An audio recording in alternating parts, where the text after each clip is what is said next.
Okay. And we're live. Morning. Thank you. Yes. So we are live on Facebook, and we are talking about the objections that people have with working with you, right? Yeah. So before we absolutely, and as a lawyer, I know that there's a whole lot that happens when you haven't built up enough. Like when you're a young lawyer, you're just getting into business and you're stepping out and you got a law degree, but you have no experience. Yes. And you come out thinking you know it all. And you're struggling to build up that rapport, that reputation. So obviously, when you're struggling to get clients, it doesn't matter if we're talking about coaching or if we're talking about a law practice, an accounting practice, whatever that is. There's knowledge and experience is a small part of what you're offering. But let me also say another thing. If I'm a lawyer that is not qualified, that has a whole lot of experience, that has a whole lot of time spent in doing real estate transactions, and my client has a death in the family and they need an estate lawyer, I'm still not the lawyer they're going to look for, because that's not the problem they have. Yeah. So it's being really clear no matter what business you're in. I mean, like if you're selling home goods, okay, no one comes to you looking to buy apples. No. Okay. So, I mean, like, it doesn't matter what shop you set up. If you set up a shop that is candles and crystals and tarot cards, you've already niched. You've already said, this is what I'm selling. This is the kind of product I have. And it doesn't matter what service you get into. You could be in coaching. You could be in spiritual work. You could be in anything. You have already limited yourself to a niche and a group of people. And it's really about reaching those people. So the first thing that's going to come up when somebody says that they don't have the money for you. Okay, let me hold you for 1 minute. You haven't introduced yourself. Oh, I haven't introduced myself. Oh my goodness. Okay, yeah. Sorry. Yeah, I'm way into the topic. Okay. All right. So I'm Beth Gray. I'm an M Brainy coach, MBIT coach. But I've spent 20 years in law and consulting and doing a whole lot of stuff, helping people relocate their lives, their assets internationally overseas. So I still do some consulting with people that are starting their second or their third life. Okay. And this is one of those major life changes and transitions that they're going through, where they've probably sold their house, they've sold their business, and they're moving to a totally new country and they're starting over. Okay. And I've done that as a lawyer. And now I tend to do that more in a consulting and a coaching role than as a lawyer. So I'm not worried so much about the estate planning and the legal paperwork so much as let's plan this out for you so you don't make the mistakes that I've watched people make for the last 20 years. Yes. That is very clear what you do. And if anyone's watching for the first time, I'm Shadia. I am a coach for coaches. I basically help coaches start their businesses, start making that first $5,000 in their business. And then together we have this program called Coach to Cash Mastermind. that is a powerhouse of coaching, where you will basically, we will work with coaches that are still in that hobby stage where they just maybe just gotten a degree or maybe just decided that they wanted to be a coach and are struggling with how do you set it up? How do you get your first clients? How do you get it going and then explode that business, especially for 2020? Yeah, absolutely. So one of the things that's going to come up, one of the things that you're going to hit right out of the door when you're deciding that I'm going to make a business of this. I mean, like when you're a student, you kind of coach anybody. Okay. Of, oh, well, you know, yeah, I don't know. But as you get more experience, and I noticed this in law practice, for example, you come out of the door and you've got a brand new law degree and I can do anything. Okay.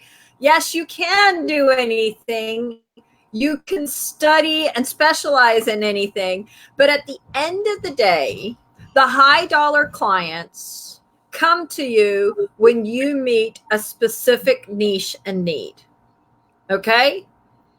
If I go to, I mean, even think about doctors. Maybe that's an easier example that everybody can relate to. If I go to my GP, how much do I expect to pay my general practitioner doctor at the local clinic that's seeing me versus how much do I expect to pay a specialist when I get referred to the specialist from my GP? Okay. So when you're coming into coaching and you're looking at building your coaching business, are you looking to be the general practitioner, the GP?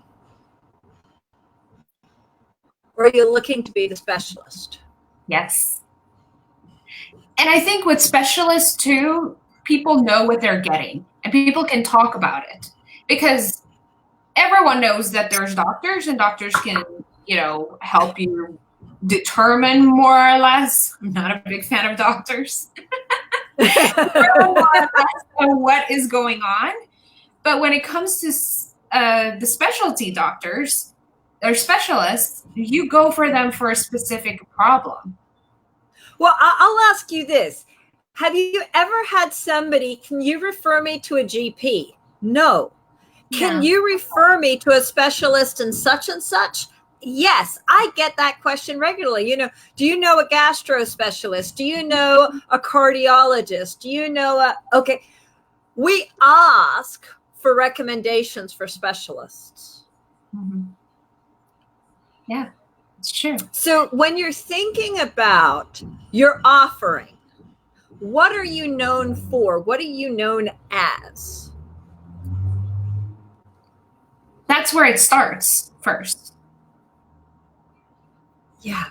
And if you're watching live, please let us know, or even on the replay, let us know in the comments, what is the biggest objection that you are getting or that you think you will get?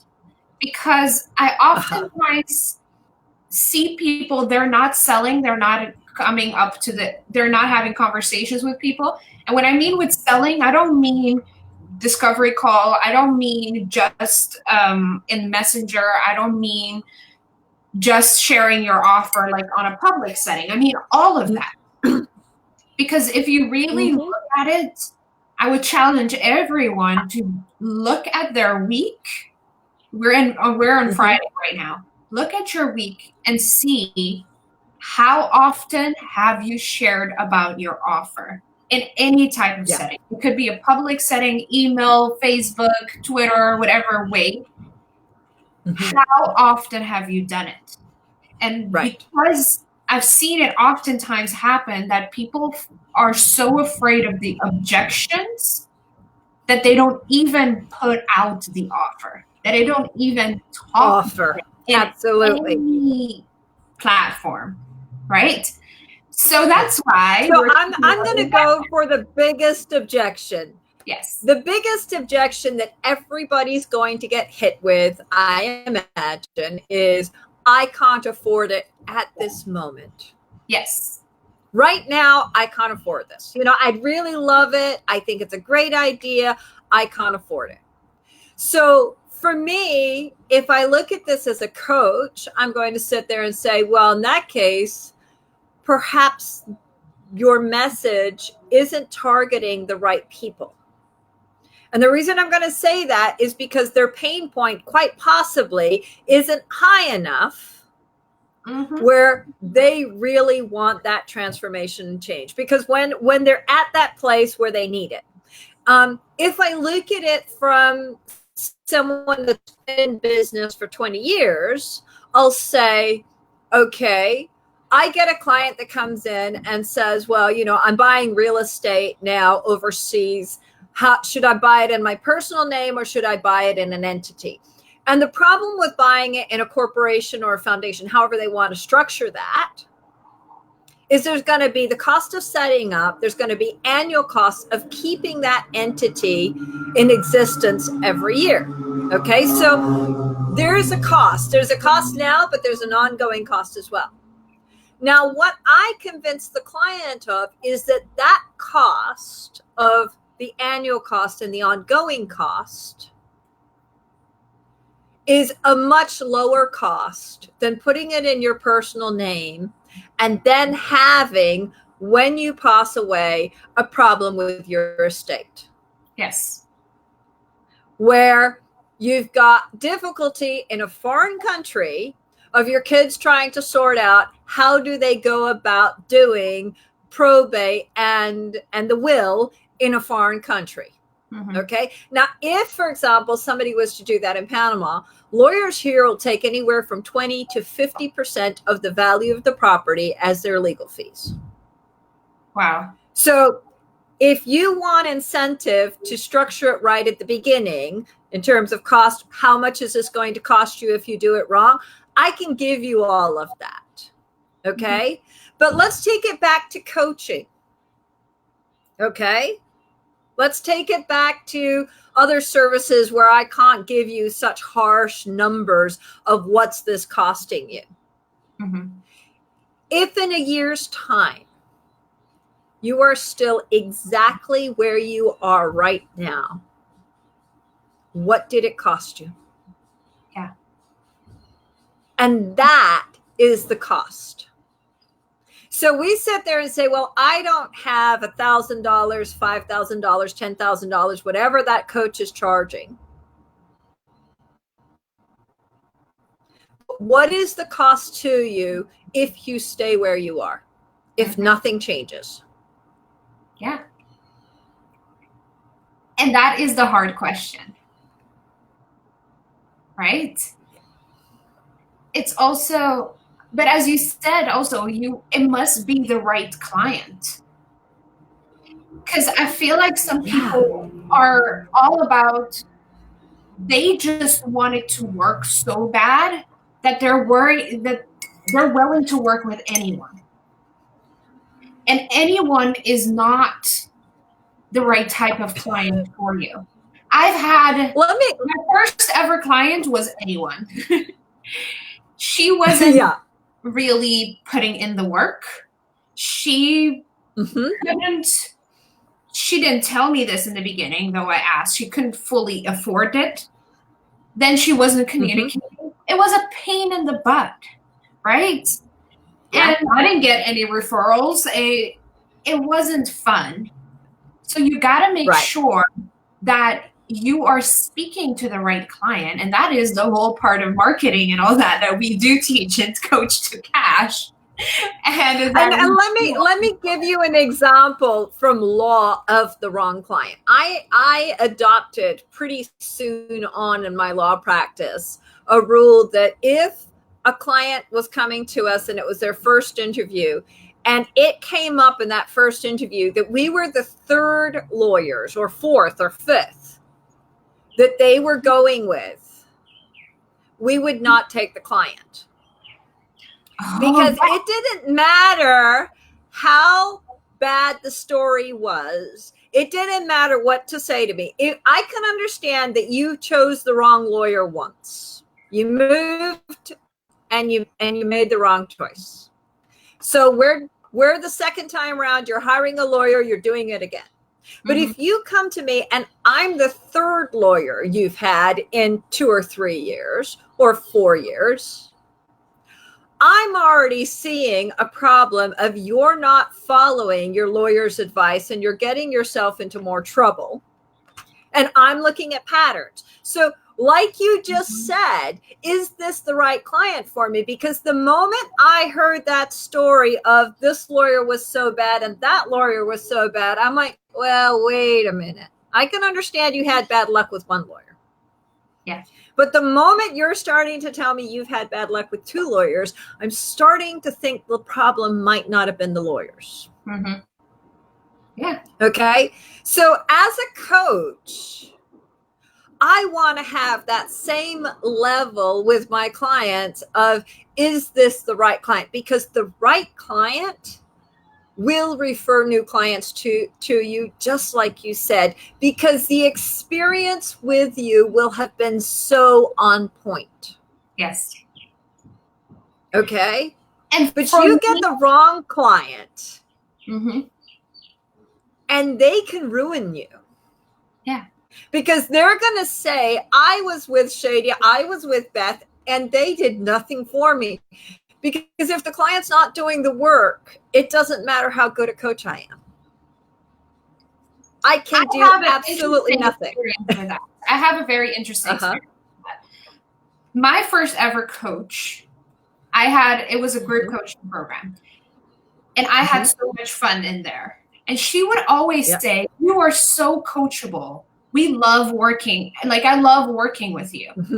And I couldn't get it. And I feel like people that are very easily coachable don't get it either. Right? Right. And then I realized that there were other women in that group coaching that weren't as coachable and weren't really putting into practice. Instead, they were complaining that they weren't seeing results. And it's almost like they joined that program because she would go like this, throw dust on them, and all of a sudden they would have a successful business, which is not how it works, right? And those people, the uncoachable ones, a lot of them went to talk trash about her.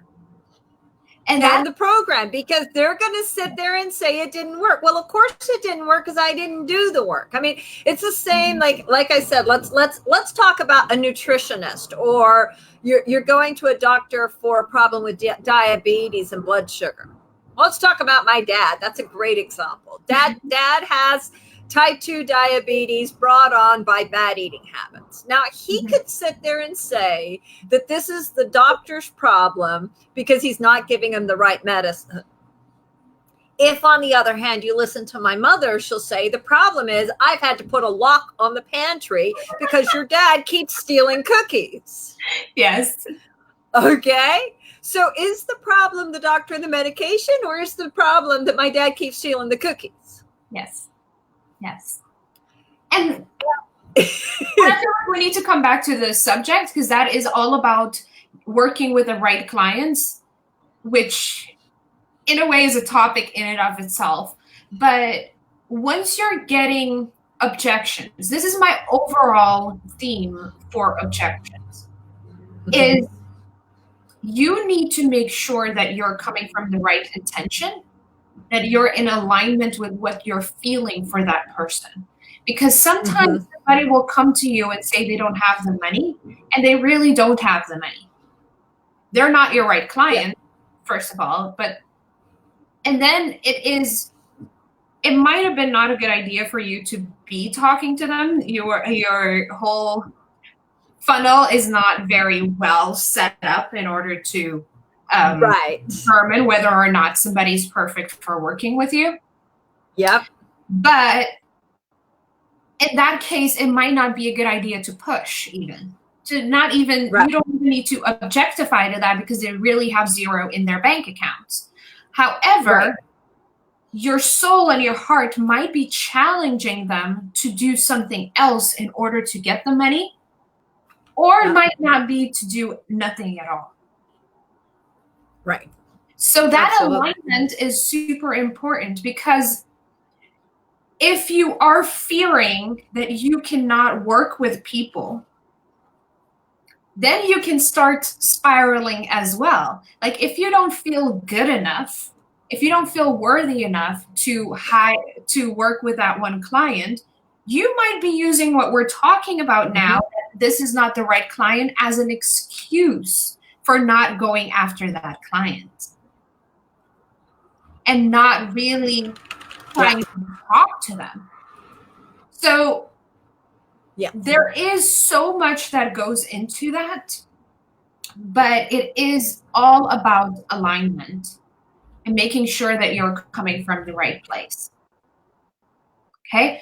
But a lot of times when people, and the thing that, when people are trying to hire a coach, it is communicating that transformation to them and why it is costly, or why does it have that price attached to it, as Beth said. Right. And understanding that people really don't have a budget for coaching. Like you budget for your house payment, you budget for your car, you budget for this. A lot of times the coaching money comes from savings, come from gifts, come from other things that people manifest in order to work with you. So there is a part there where you do have to be willing to push a little bit with the money objection. Right. Yeah. And the other thing I would say is that, you know, one of the best things I learned in coaching was that the results are the only thing that matter, but the results don't matter. So if the result that I have, can I just tell you something for now? Just a minute. I want to share something that No. Mommy. So if one of the things that you're getting is that everyone that is being attracted to you right now does not have money, and that's what you're consistently getting, that's the result that you have from the message you're sending out in your offerings. That's what you are drawing to you through the offering you're making. So for me, I look at that and go, okay, well, in that case, I need to rewrite my offering. I need to sit down and look at the message and look at how it could be the images, it could be the language. What is it that is drawing this type of person to me? How do I change that so that I start attracting the person that is going to step in with the money? Okay. Now that might be, and this is one of the things that I've learned. Like I mentioned before, the pain scale of knowing that you want it enough and you're willing to pay for it now. Your person that is at, let's say level 1 is barely any pain. Level 10 is intense pain. Okay. At level 10, you're willing to pay anything to make the pain go away. Okay. You might already be past the point where you can make the pain go away. I'm not sure, but you know, you're way at that top. Okay.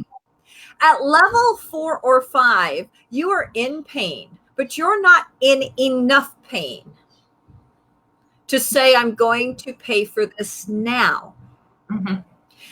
If your message is aimed at level 4 to 5, you're never going to attract that person to you that says, on this particular subject, I'm ready to move now. Let me give you an example. Let me give you an example from legal practice to just take it to something that you can really understand. I'm going to retire in 5 years' time. So I'm starting to look at options. Am I ready to buy a house overseas? Probably not. Okay. So as a lawyer, when I get that kind of request of, I want legal advice about buying overseas, I am going to tell you right up what my fee is for the consult, and I'm going to charge the person by the hour for that consult, because there's no way they're going through with a transaction right now that I'm going to give them a free hour of my time. Okay. If, however, they're retiring in 6 months' time, how likely are they in the next 6 months to make a new purchase, especially if their house is already on the market? Yeah. Very likely. Okay. Exactly. All right. So they're looking already at that move. Mm-hmm. So what we have to be really clear of as we're making our offers is, who am I making the offer to and what am I offering? Yeah. Am I offering a 1-hour consult of come talk to me because you're planning your retirement in 5 years' time? Or am I offering you a consult of come talk to me and let me help you plan your move? Mm-hmm. Totally different. Totally different. Okay. It's different language. It's a different message. It's a different tone. Mm-hmm. But I would also love to touch on the part that you are an expert in. And that's why I partner with you. That's why I love working with you. And that is the M Brainy, which basically means working with the 3 energy centers, where you can find the answers to these questions without much of the work, in my opinion. Like, it makes life absolutely a lot easier because we are like, all the information is here. Mm-hmm. Well, I can tell you, as a lawyer, I have no problem saying I was a head on a stick. Yeah. I was really great at having all the knowledge, at the problem solving, analysis, and logic, and let's just dive in and attack the problem. My biggest issues came up when somebody had a heart issue of, I'm writing my estate plan, and what do I do with the kid that I don't talk to anymore? Do I leave them any of my assets or don't I? And then I'd sit there going, well, when you figured that out, come back and talk to me and I'll write up your will. Okay. In coaching, I have totally learned to start with the heart issues, with the, what do you want? What do you desire? How are you connecting to other people? Because that's really where it all starts. Okay. Yeah.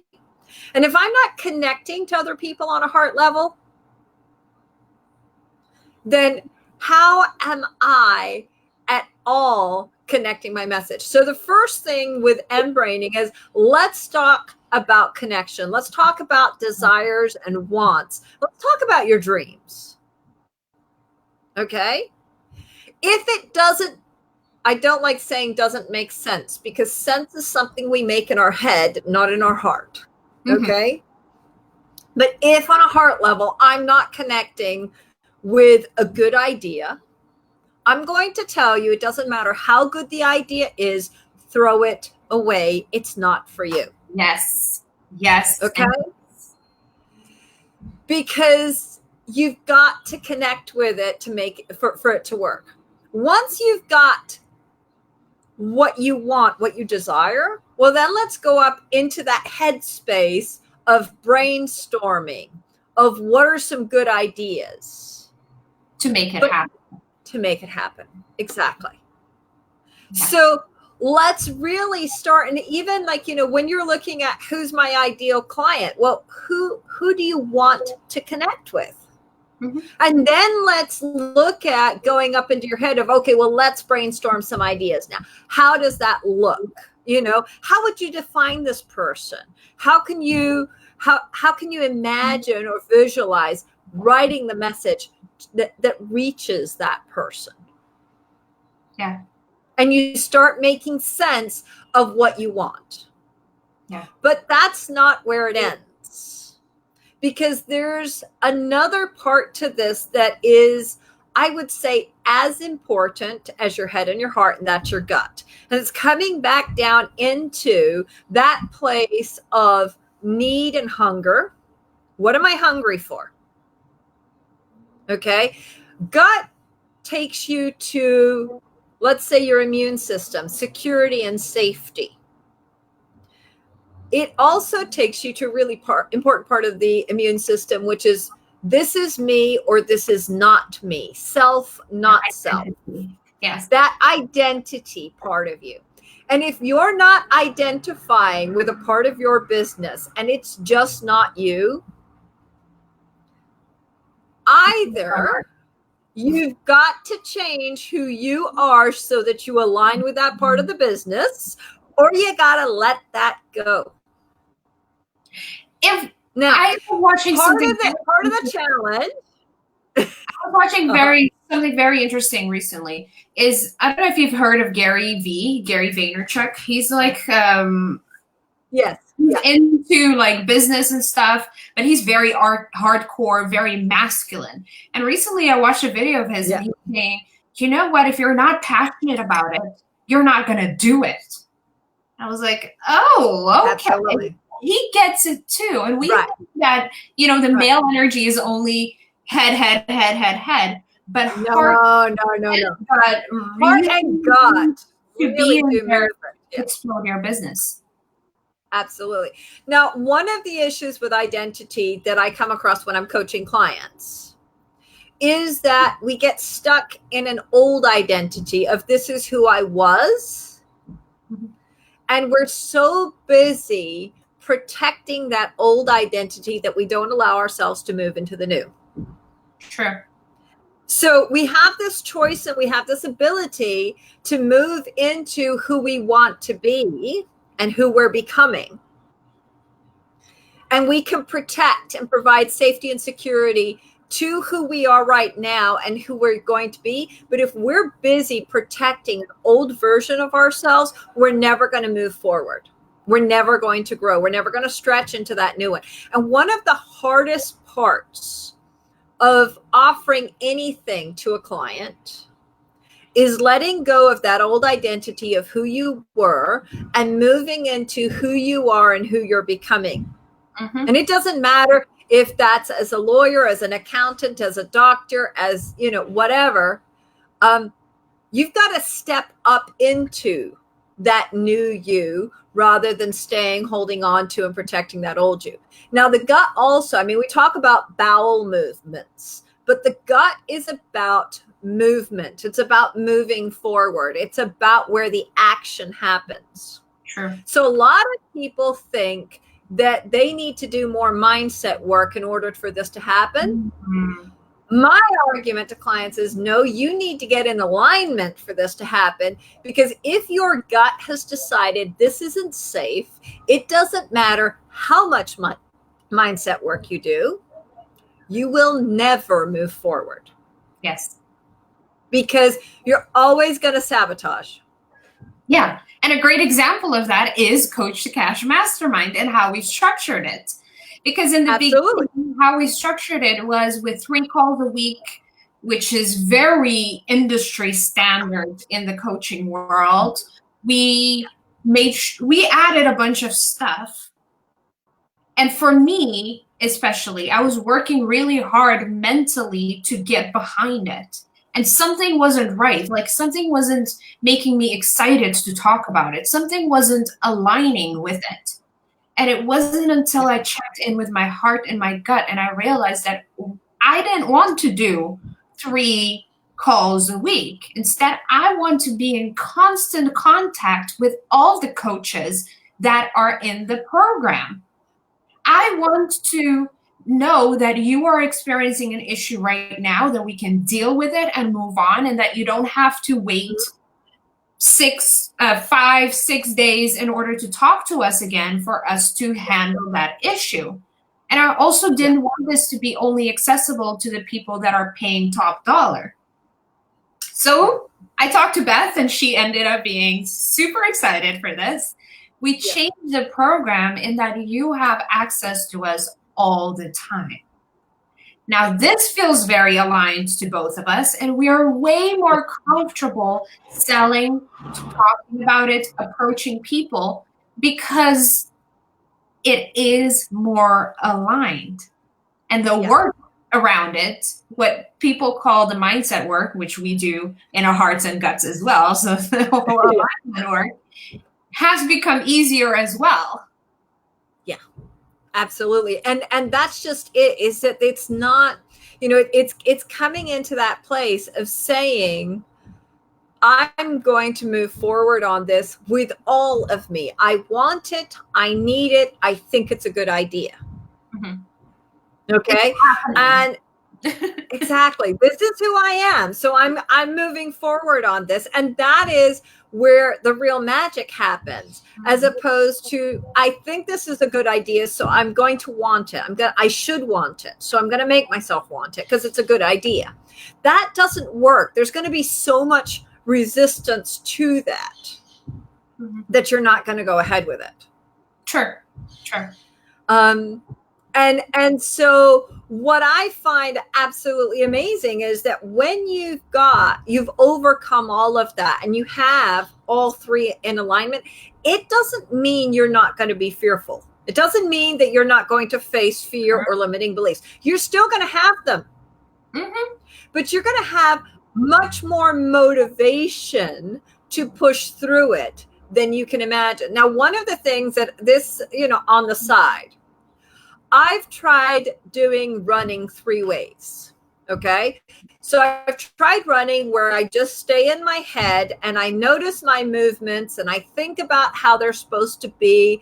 And I spend the entire run criticizing my form, my speed, and everything else. Okay.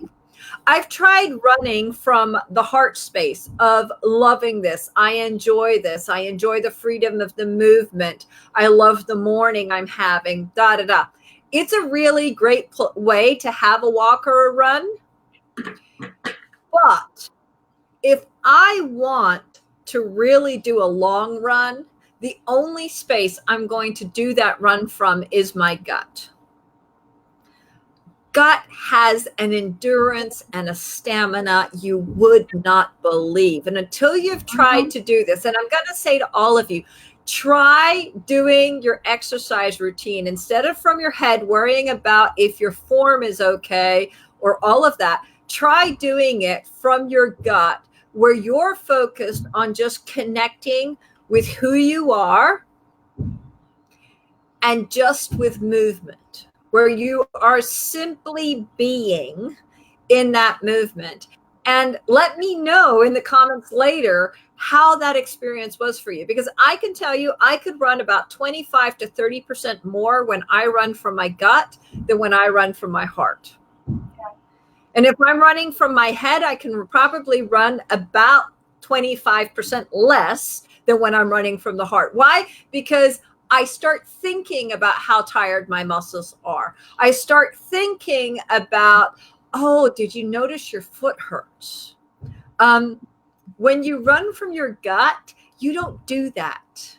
You really just get into rhythm, probably a slower rhythm than when I run from my head. True. Okay? Because it's not that same criticism of, are you running fast enough? But it gives me an endurance that I don't get in my head. So yesterday I had a breathwork session, and basically you breathe, and there was a particular breathing pattern I was given. And when you're doing it, you start feeling lightheaded. You feel like you can't do it anymore.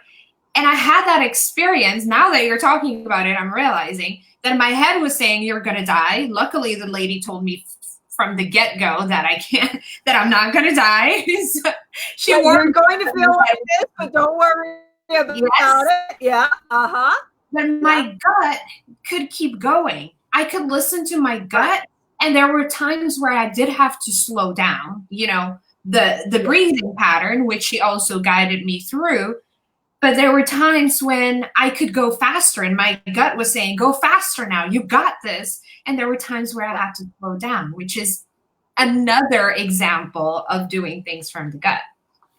Absolutely. And so when you're in business and when we talk about business people, most business people are great with head and gut. They think of something and then they do it. Yeah. Okay.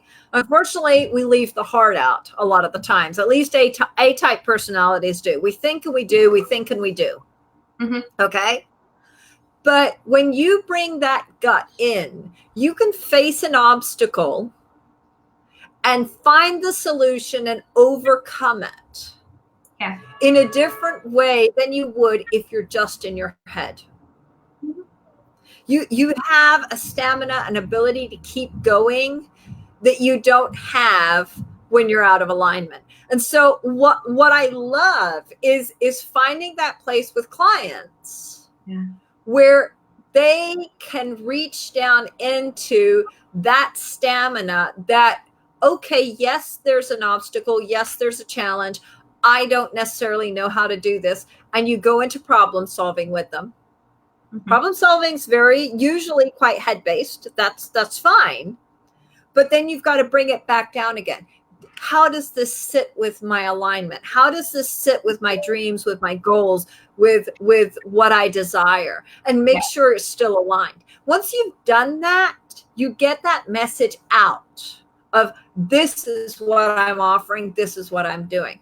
So coming back even to talking to that client that this isn't the right time for them, or that client that I don't have enough money. Are you talking to their hunger? Are you talking to what they're thinking? Are you talking to what they desire and what they want? Because that's another part of your marketing message is, are you targeting the entire person, or are you only targeting their mind of, this is a good idea? Because if you're only targeting the mind of, this is a good idea, and you're not making a connection with them heart to heart, you're not connecting with what they dream, what they desire. If you're not addressing what they need and how they're going to feel safe and secure, you're not doing the whole job. Yeah. I love that so much. It's something that I feel, but it's both ways too, right? You cannot connect to that client that way if you are not connected that way. Right, absolutely. So you've got to get in your internal alignment before you can even start to connect with the client out there. Absolutely. Yeah. So let me just go over what I've wrote down as the biggest obstacles, objections that people have, which is, I'm not ready. That we covered in the pain point, where their pain point is and how you're communicating with potential clients. I don't have the time.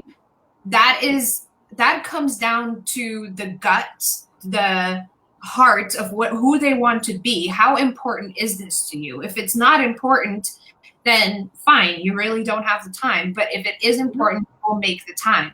One example that I have for that is, right now we're busy. If somebody comes in and says, let's party, I'm like, no, I'm working on my business and I'm on a call with Beth. Shoot. I'm on a call with Beth. But let me get the phone because I can't concentrate. See, that's a perfect example. That is absolutely a perfect example of what happens in life.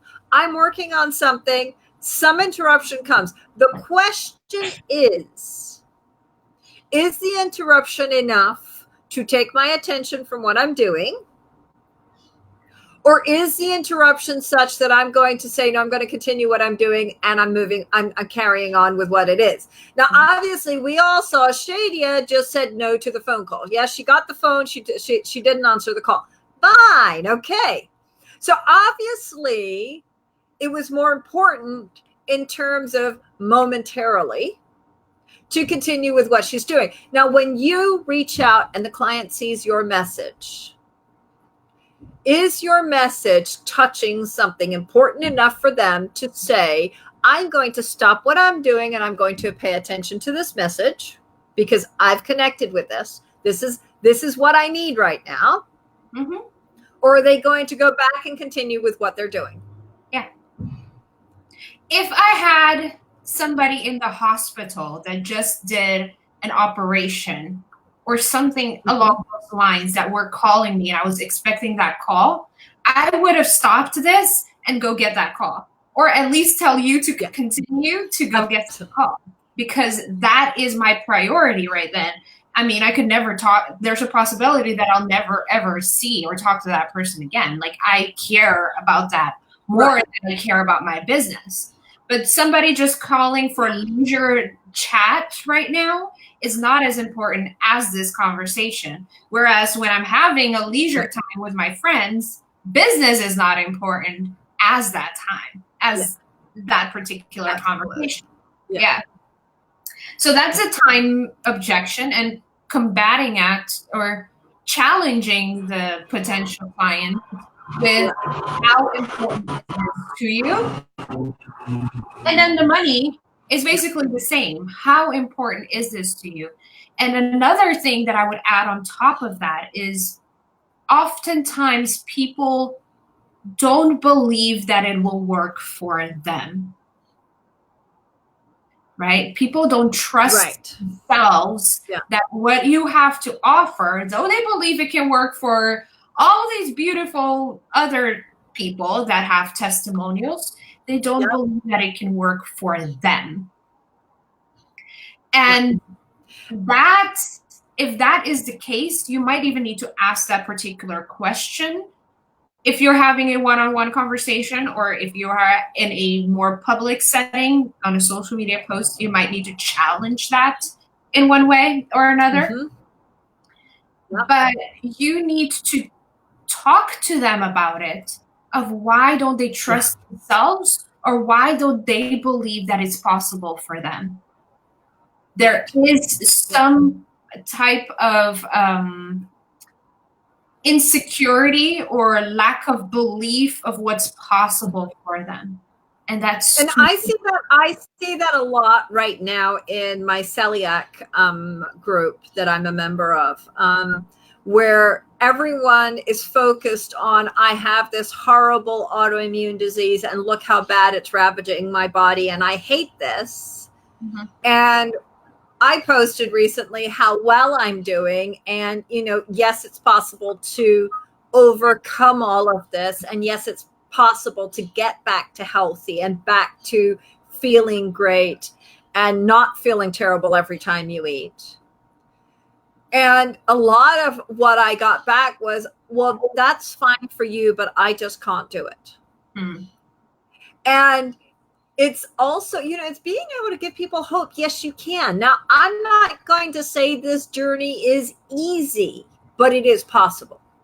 Okay. Yeah. And to make it easier, that's why you hire coaches to help and make it easier. Absolutely. That's why you're a coach, to help others make it easier.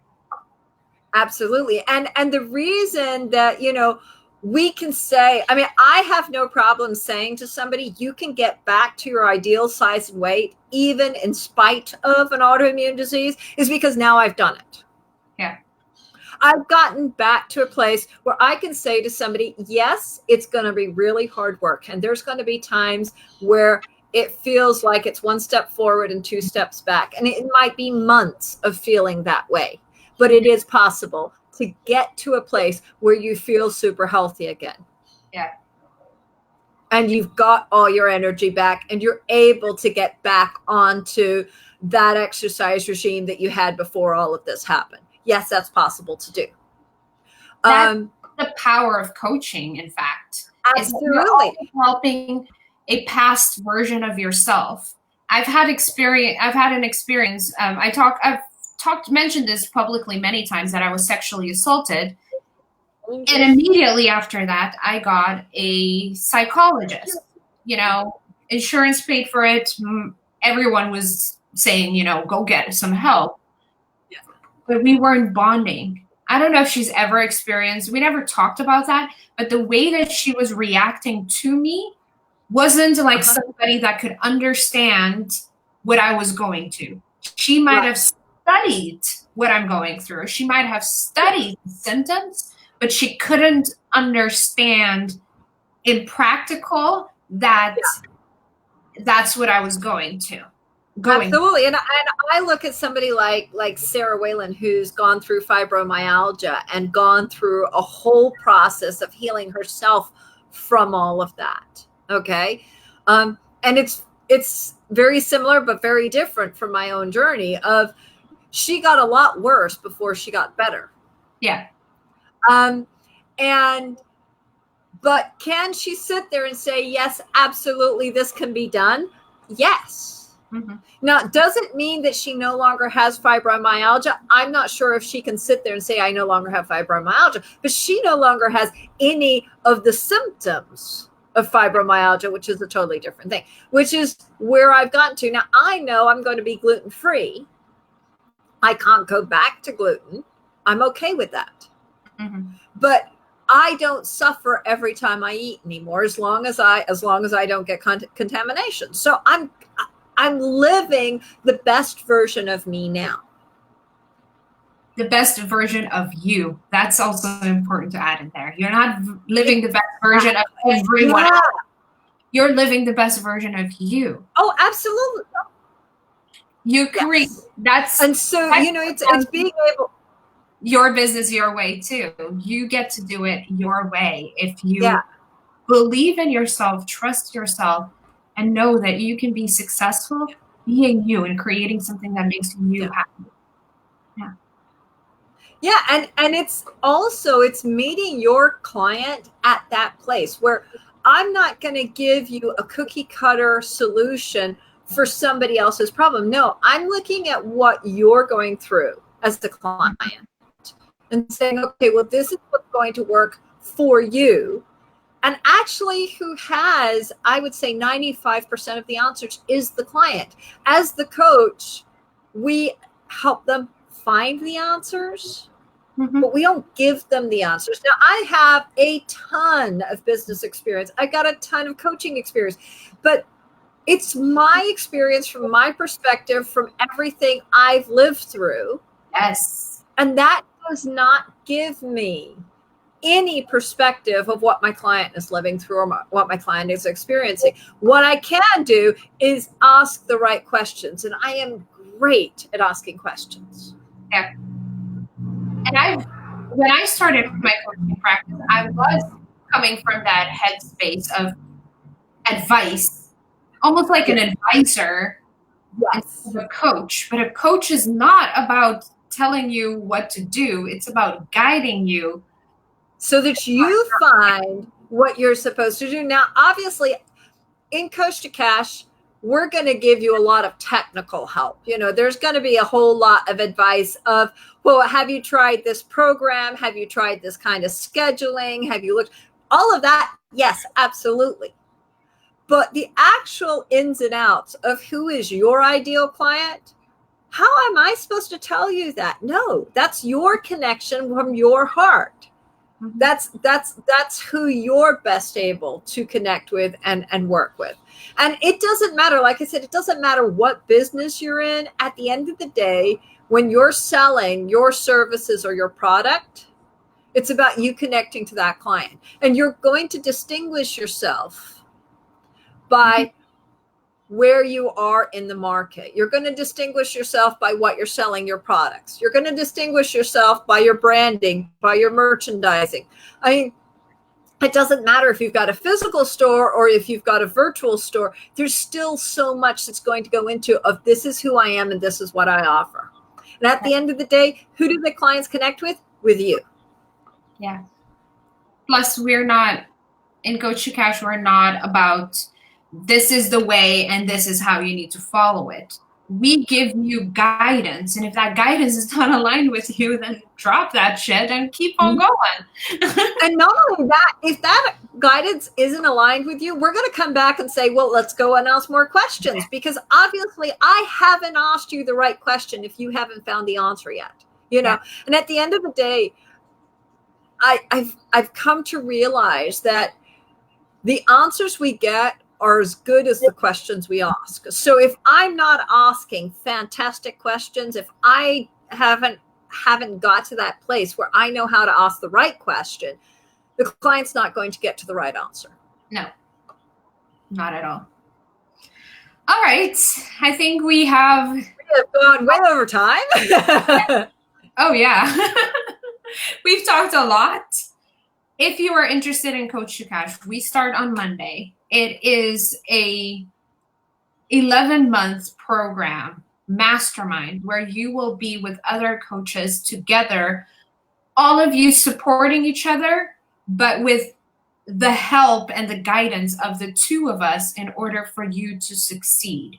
This is called Coach to Cash, right? That you start making the money and find not only the fulfillment of the passion of coaching, but also the fulfillment in your finances so that you can coach full time and let that be your source of income. Let that be what you do, which is helping people, right?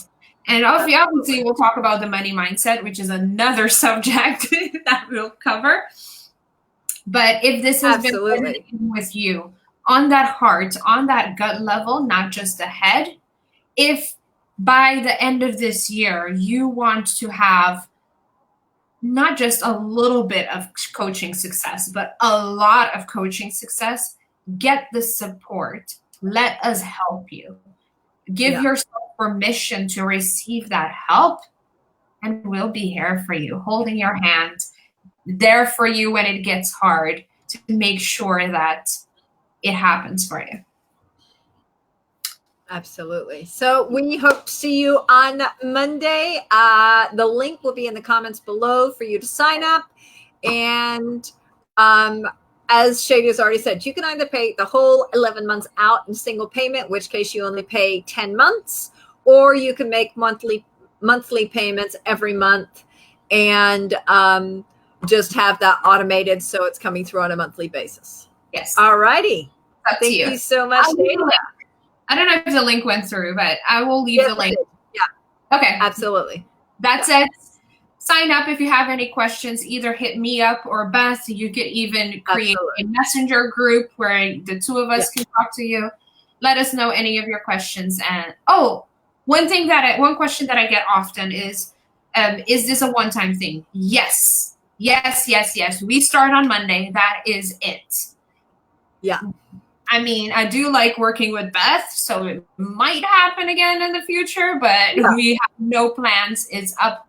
This is it. You want your exactly. We're not going to roll this out again in March. We're not rolling it out again in June. This is it. This is the plan for the year. This is the program for the year. Yes. Absolutely. Yeah. If you're a member of DipU, there is a discount that reflects your monthly membership in DipU as a discount. So you need to hit me up if you are a member. If you're a member of DipU and you are going to join the program, you do have to hit me up and get a special discount code, because otherwise you won't get the discount. So let me know. All right. All righty. Bye. Bye.